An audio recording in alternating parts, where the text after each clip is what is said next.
আসসালামু আলাইকুম। কি অবস্থা সবার? আশা করি সকলেই ভালো আছেন।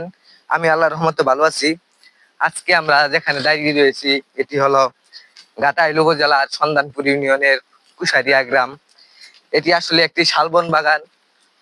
আসলে দেখতেছেন আপনারা কি সুন্দর একটি পরিবেশ। নতুন পাতা গজাইছে এই শালবন গাছে।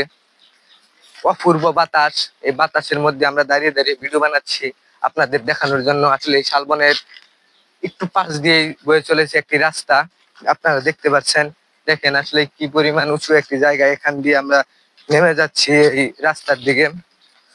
দেখেন আপনারা, এটি হলো কুশারিয়ার এটি আসলে পাহাড়ি অঞ্চলে সাধারণত এরকম শালবন দেখা যায়। আসলে কোথাও এরকম দেখা যায় না বলে মনে করি। এটি আসলে আমরা মনে করি যে গরিবের সুন্দরবন বা মিনি সুন্দরবন।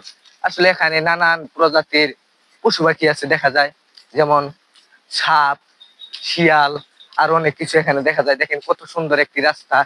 রাস্তার পাশেই দেখা যাচ্ছে ধান ধান চাষ করছে এখানে। ধান চাষ করার জমি। দেখেন পাশে আর একটি বড় বড় একটি শালবন বাগান, ওটা এটার থেকে আরো অনেক বড়। আমরা আপনারা যদি চান সামনে আরো ওই শালবন নিয়ে ভিডিও করার চেষ্টা করব। দেখেন আসলে কি সুন্দর একটি গ্রামীণ পাহাড়ি রাস্তা, চারিদিকে সবুজ শ্যামল ফসল এবং রাস্তার দুই ধারে শালবন গাছ। আসলে দেখতে এটা আসলে একটি অনেক মজার এবং শান্তিময়। আসলে বাতাসটা আসলে আরো সাধারণ, যা মুখের ভাষা দিয়ে বলে প্রকাশ করতে পারছি না।